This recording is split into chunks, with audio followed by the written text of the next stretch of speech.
Phalgunasyamale pakshe Dwadashaham payovratam Archayet aravindaksham Bhaktya paramayan vita.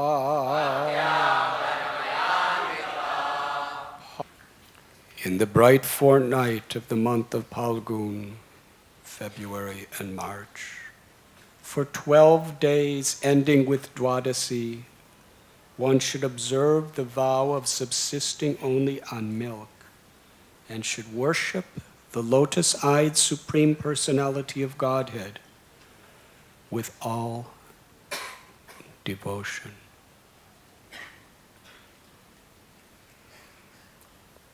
Today we are reading from Srimad Bhagavatam, Canto 8, Chapter 16, entitled The Payovrata Process of Worship, Text 25.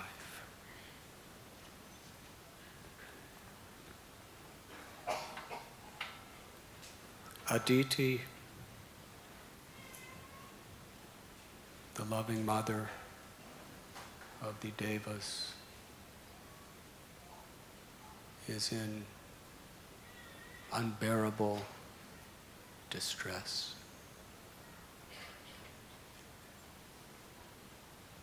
Her children, who she loves, however old they may be, a true mother's heart never changes, whatever their position they may take. She sees them suffering miserably.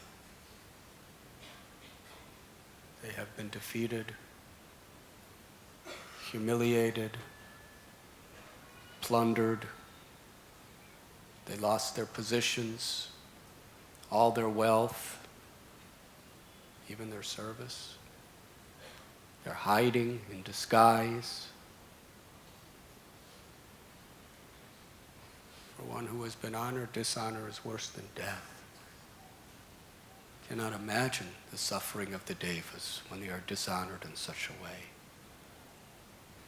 where they have no other alternative than to run and hide in disguise.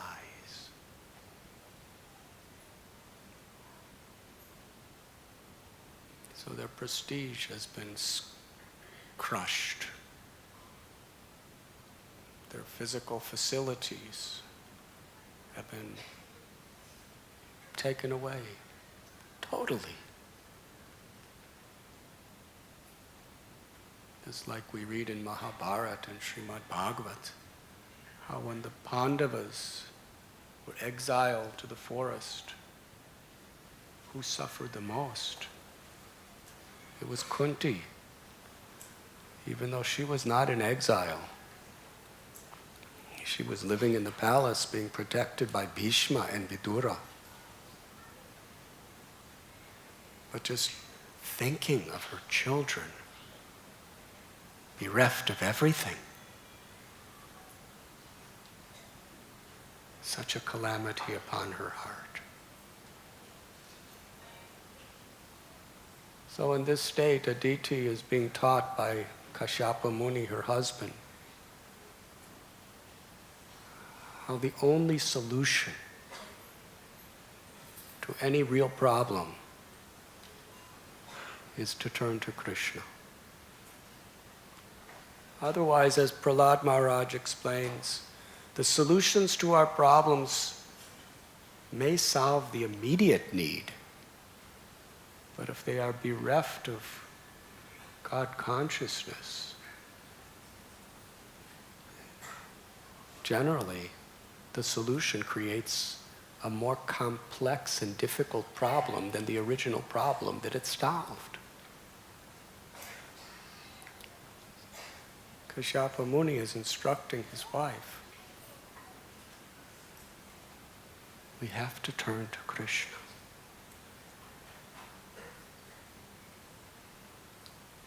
And we find in the later verses how the Supreme Personality of Godhead, Vamanadev, is going to come in this desperate situation to protect his devotees. And it is interesting. If we study the background of most of the great avatars, they appear when their devotees are in helpless, desperate conditions. There's not many avatars that come when the devotees are having nice, happy time. Because usually when that happens, they don't cry out for the Lord to save them. So we can go through the 10 Principal Incarnations. There was Matsyavatar. It wasn't easy. There was a flood that flooded the entire world, and everything was going to be destroyed. But the Lord appeared to Satyavrat to save him. And not only save him, but save all the world forever by restoring the Vedas, which is the purpose of life, which is the means of salvation to everyone, the Word of God. Then there was Kurma. The Devas were they were in a helpless condition. They lost everything. The only means by which they can gain it back was churning the ocean of milk. And then the mountain, which was meant to be the churning rod, was sinking and sinking and sinking, and they couldn't do anything to keep it up. And they were screaming and crying, Krishna, Vishnu, save us. And Vishnu appeared as Kurma to save the day and support it on his back. And when the Earth planet was plunged in the Garbhodak ocean, quite a helpless situation. If you think a tsunami is bad, tsunami is just when a wave of the ocean comes upon the Earth. But this is a situation where the entire Earth goes to the bottom of the ocean. That's a pretty dramatic situation. And the sages and the rishis and the devas, they prayed. They were helpless, whoever they were. Even Brahma, all he could do was pray to Vishnu, who appeared from his nose as Varaha Avatar and lifted the earth. And Prahlad was in such a helpless condition, being persecuted by his father. And not only that, but Hiranyakashipu was terrorizing the whole world. And the sages and the rishis and the devotees, they were all praying, and he appeared as Narasimhadev. Parasaram, when the Kshatriyas were exploiting the innocent, the Lord appeared. And Ravana, we should offer our salutations to Ravana, because by his misdeeds, Lord Ramchandra appeared and performed his beautiful pastimes to deliver all humanity forever.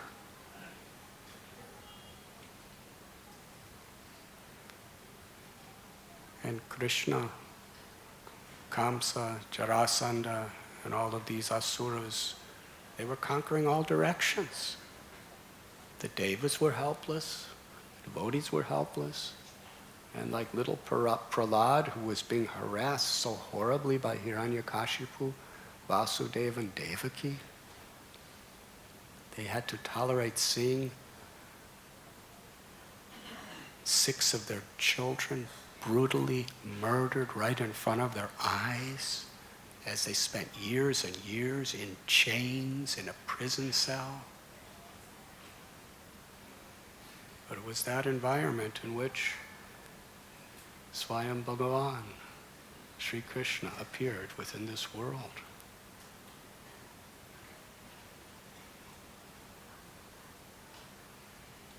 And of course, seeing that the Vedas were being exploited by so-called Brahmins for their own egoistic reasons, and innocent animals were being slaughtered due to a deviant interpretation of Vedic sacrifices. Vishnu appeared as Buddha. It was an emergency. And we don't have to go into so many details about Kalki. Very difficult situation. And when Advaitacharya and all the other Vaishnavas saw the effects of Kali Yuga mounting greater and greater, they cried out, and Sri Chaitanya Mahaprabhu appeared.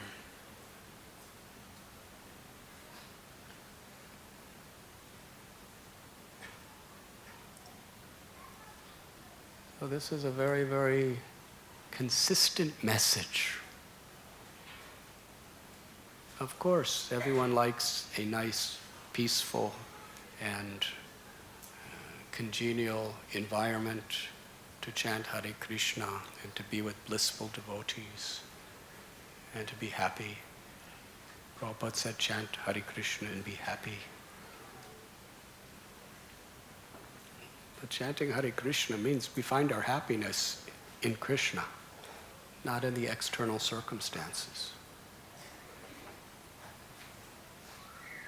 And if external circumstances are very nice, that's very nice if we're taking shelter of Krishna with a grateful heart. But the tendency in this world is something has to shake us up for us to really, really take shelter. And essentially, bhakti is about taking shelter.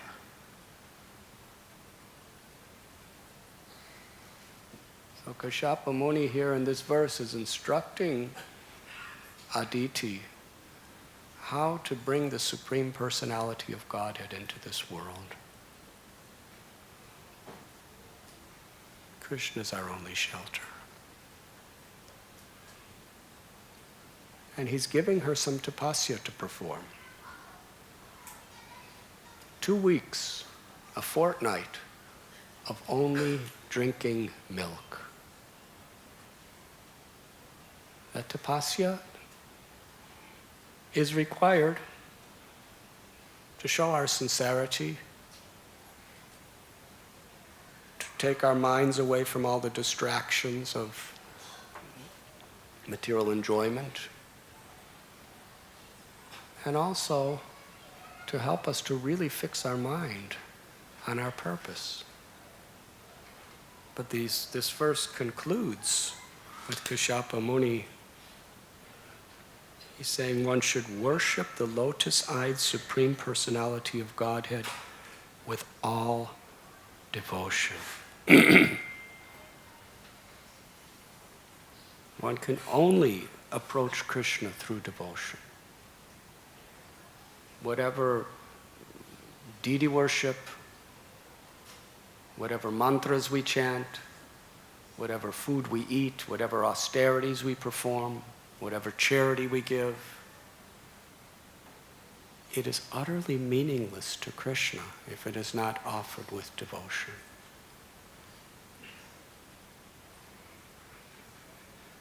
There's a beautiful story in Sri Chaitanya Mahaprabhu's Leela that exhibits this principle. Every day, Lord Chaitanya would perform Nam Sankirtan in the house of Srivasa. And sometimes, and for a year, he did it all night, every night, with his devotees. But he was very strict. Later on, he was very lenient as far as giving the holy names and inducing everyone to chant, whatever their position. But in the house of Srivasa, it was a very intimate experience. Because there the Lord was revealing his divine ecstasies completely freely. But he could only do that among those devotees who had no trace of any material desires. Those people who loved him and served him with pure devotion. His intimate associates. And he would not allow anyone else inside. The doors were locked. The windows were shut. And they performed Nam Kirtan. There was a Brahmin who was a very austere brahmachari. Every day he would come to Srivasa Thakur. Repeatedly he would request him, "Oh Thakur, I beg you, I have one desire in my life that only you could fulfill. Allow me to see the great Nimai Pandit dance. Even just one time, allow me to see it." He was yearning. He was longing. But Srivasa Thakur would tell him, it is not possible, because you are not one of the people that is selected by the Lord as one of his most intimate associates. You can chant, you can dance anywhere, but coming in this house,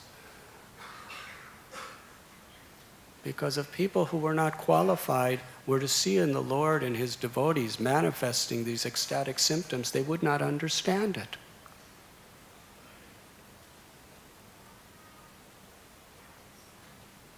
Sometimes a class of people called sahajyas, they imitate these ecstatic symptoms through practice in order to gain fame, recognition, and followers, to show the world how much they love God. But a devotee doesn't want to show the world how much they love God.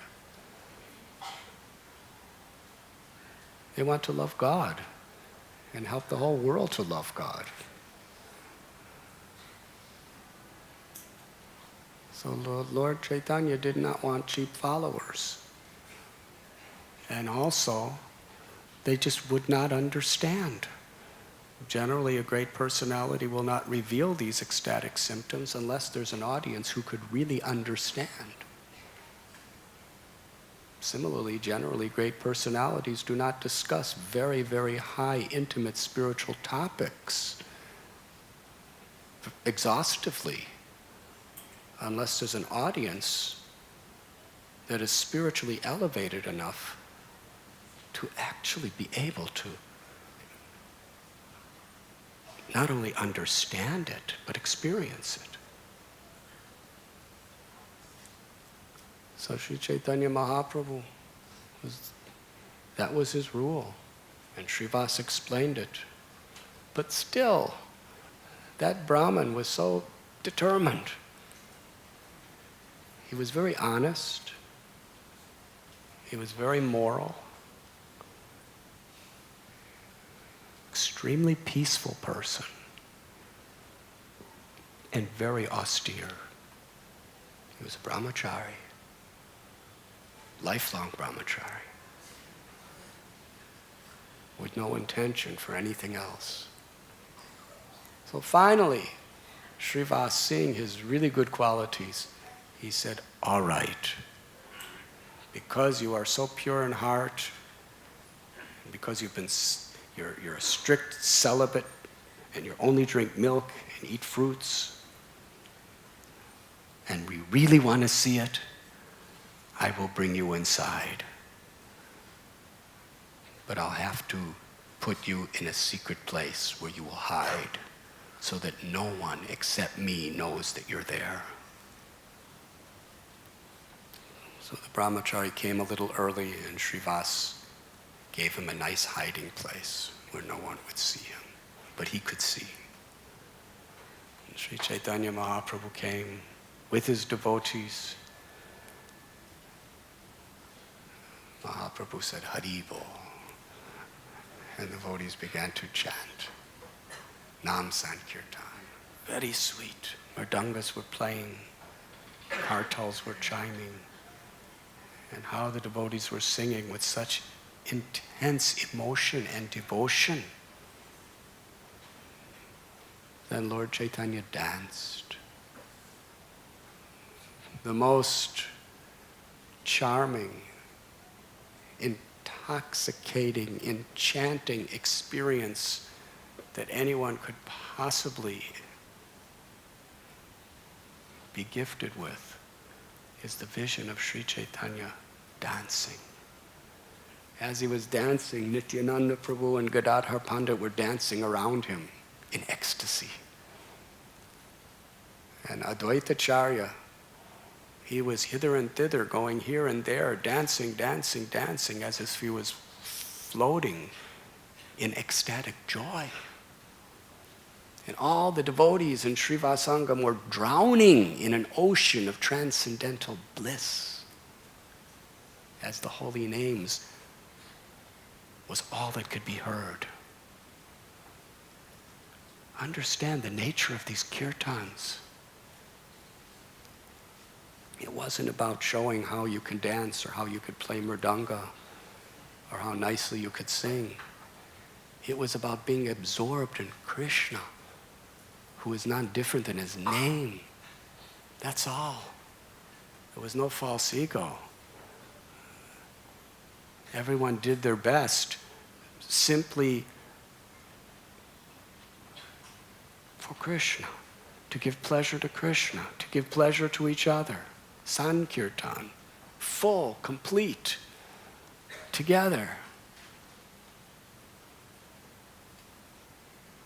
The mridangas in these Prem Sankirtan of Sri Chaitanya Mahaprabhu, the only focus was simply on chanting the holy names. That's all. Total absorption in every syllable of the name. And in their ecstatic love, in every syllable of the name, these devotees were tasting Krishna and Sri Radharani. They were experiencing Vrindavan, the leelas of the Lord, the form of the Lord, the qualities of the Lord were all being manifest through the name. And the playing of the mridangas and the playing of the karatals, and if they had horns that they were blowing, and whatever instruments, it was the holy name playing them. The power of the energy of the holy name. They were just absorbed in the name. And the mridanga was just, it was just splendid. The Prem Kirtan, the mridangas were just like puppets of the holy name playing. And they weren't dancing according to some classical lessons that they had previously. They were simply immersed in the name. And in their ecstasies of being immersed in the name, their body just danced. They just let it go. So in this way, this is Nam Kirtan in its perfection. And this is what we should strive for. Kirtan's about totally engrossing oneself, absorbing oneself exclusively in the sound of the holy name. Japa, kirtan, bhajan, that's it. Everything else is just a way of doing that. Rinarapi sunichena, taror ibasihishnuna, amanina manadena kirtaniya sadahari. Before these all-night kirtans began, Sri Chaitanya Mahaprabhu, this was his only instruction, how to do it. Very instructive to everyone. He said, why are we wasting, we're doing kirtan in the day, why are we wasting our night sleeping? Time is so valuable. We should do kirtan all night, every night for the next 1 year. That means no sleep. And devotees, they didn't start, arguing with him, well, what about...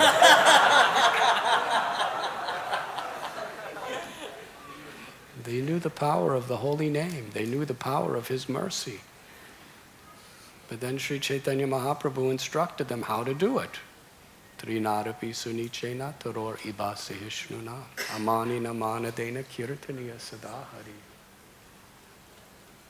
That one should be more humble than a blade of grass, more tolerant than a tree, ready to offer all respect to others and expect none in return.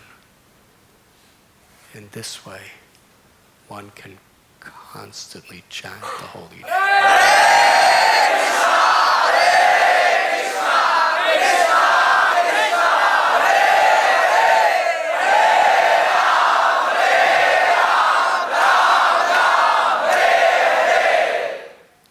Throughout the house of Srivasa Thakur, all that could be heard was the sweet sound of the holy name, and the very person who was none different than his holy name, Sri Chaitanya Mahaprabhu, was dancing in ecstasy as they were chanting the holy name. This was a very esoteric experience to contemplate. That for Lord Chaitanya, he was in the role of a devotee, showing how to be a devotee by being absorbed in the holy name. But all those devotees there understood that he's Krishna himself. So although Sri Chaitanya Mahaprabhu, in the mood of Radha, is tasting Krishna's holy names in ecstasy and trying to show people how to do it in the role of a devotee, for the devotees, they were chanting the holy names, and they were seeing the holy name himself personified, dancing in ecstasy to their chanting.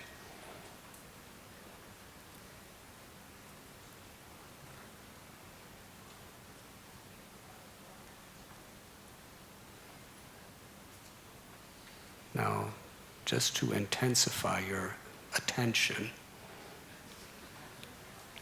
the benediction of hearing this story with faith, devotion, and rapt attention is we can be reunited with Sri Chaitanya Mahaprabhu and see his beautiful kirtan.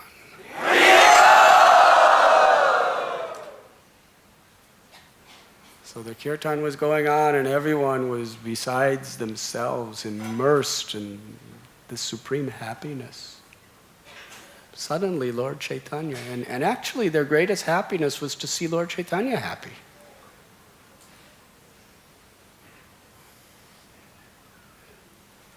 They were chanting and dancing so nicely for Lord Chaitanya's pleasure, and seeing him happy was their ultimate happiness.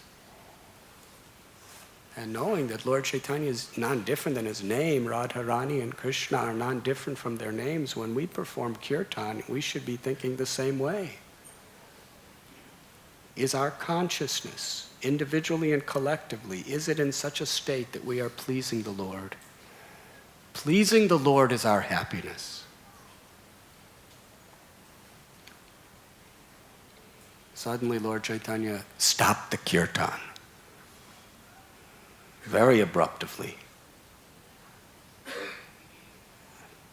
And he became very sober. He said, "Today I am not feeling my usual ecstatic love. Something is wrong. Is there someone in this house who is not supposed to be here?" Srivasa was very much afraid. Now, how could he be afraid?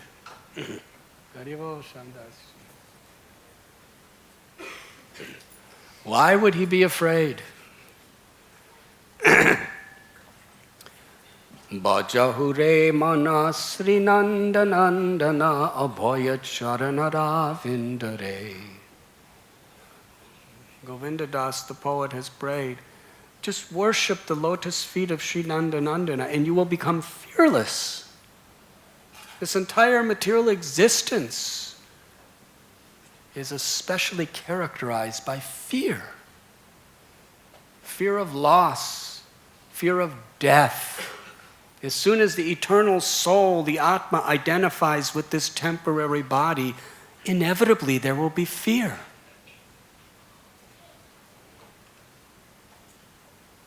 But one who takes shelter of Krishna is fearless. We were discussing last night the Gopas of Sri Braj Bhumi. they saw Aghasura, who was the personification of envy and cruelty.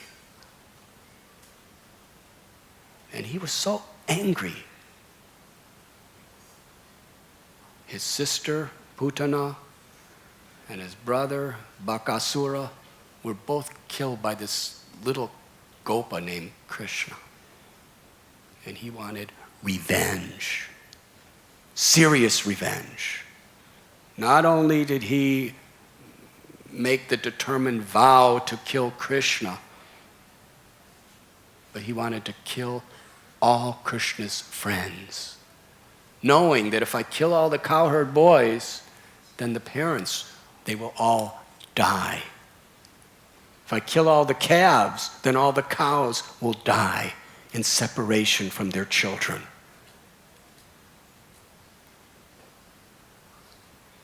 Aghasura wanted to eliminate the entire race of Brijabasis.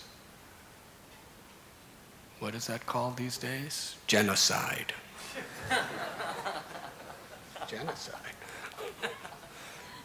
He didn't want, just like Hitler didn't want another Jew to ever live in this world. Killed them all. He killed over half of them in Europe, 3/4 of them in Europe. So Aghasura made Hitler look like a nursery school demon. Aghasura was PhD demon. He could expand himself to be, 8 miles long, and opened his mouth with this vengeful will to kill everyone. Now, can you imagine a demon like that standing before you? I've seen devotees.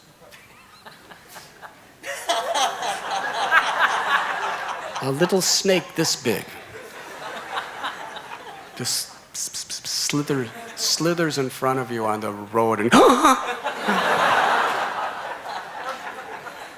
what to speak of the little snake with a diamond-shaped head, which means he's poisonous, looks at you and opens his mouth. Tell me, what will you do? Hopefully you'll chant Hare Krishna. Because it might be your last chance. Now, you're adults, and these are just little children, gopas.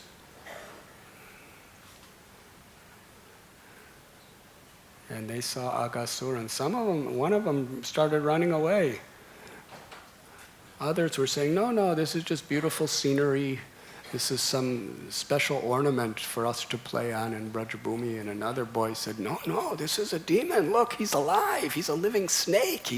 We could feel the heat and the horrible smell of his intestines through his breath. His mouth was reaching to the clouds.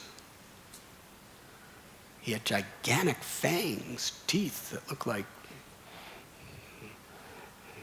big icicles in a cave. And the boys said, oh, he's a demon. He's come to kill us. Krishna will save us. And they all started laughing. And all of them together, without exception, they danced right into Aghasura's mouth. And they were smiling and clapping and looking at Krishna as they were doing it. Krishna will save us. So what if he's a big demon?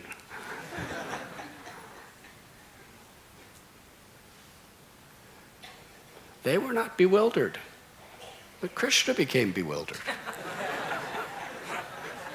My friends are running right into this demon's mouth, who's here to kill them, kill all of us.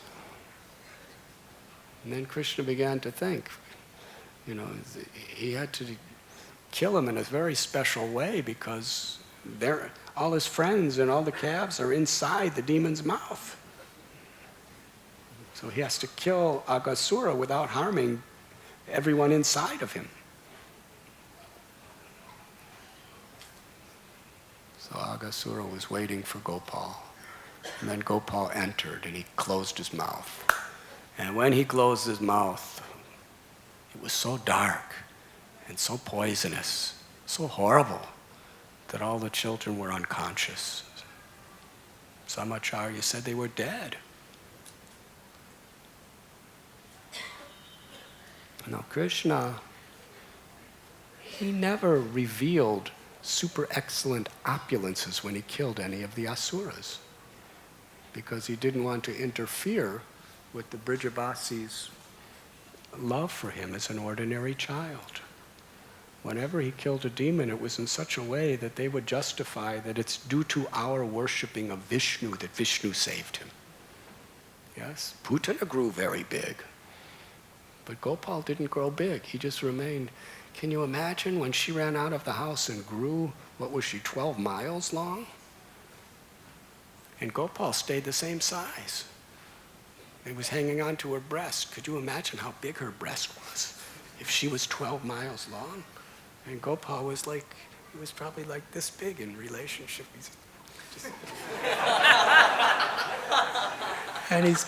And with those little tiny lotus feet, he's kicking her and he's sucking. But it was intolerable. So Krishna didn't grow.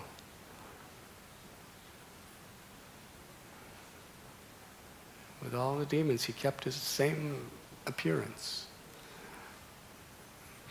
But now nobody was watching, because all the children were dead. And because he was inside the mouth, Yashoda, Nanda, nobody could see him. So he revealed an opulence to no one. He grew bigger, bigger, bigger, bigger, bigger. Until he blocked all the air of Aghasura. Now Aghasura, he was actually, because the boys, the gopas, were so jubilant running into his mouth and they were playing and joking, he actually felt an attraction for them.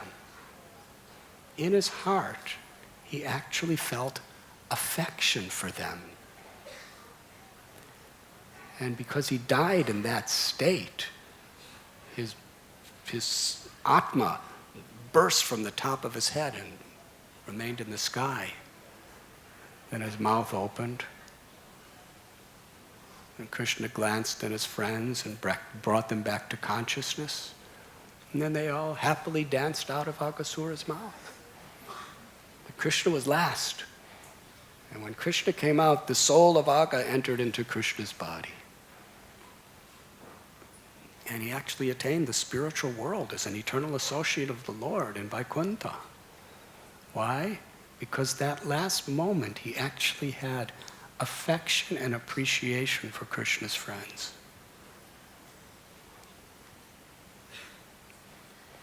But the idea of this story is how devotees are fearless because they've taken shelter of Krishna.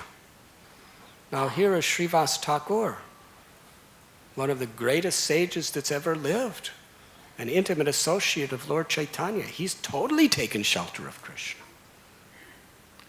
He's Kirtaniya Sadahadi. He's chanting the holy names constantly. So why is Srivasa afraid? Lord Chaitanya stopped his kirtan and said, "Is there anyone that is not supposed to be here in this house?" Srivasa was afraid because a devotee's fear is that we displease Krishna. He wasn't afraid of anything for himself. He wasn't afraid of death. He wasn't afraid of losing everything because he understands he's the eternal soul. But in bhakti, there is a fear of displeasing Krishna. Yashoda Mai was always afraid, but her fear was for Krishna's pleasure. Will he step on a thorn while he's herding the cows? Or will one of the cows move their heads and hit him with his horn? Or maybe the sun will be too bright and His body is so soft and so delicate. If I just touch it, it turns colors. What to speak of the hot sun all day long and all the rocks and stones and the pathways. This kind of fear is billions and trillions of times higher platform than being fearless.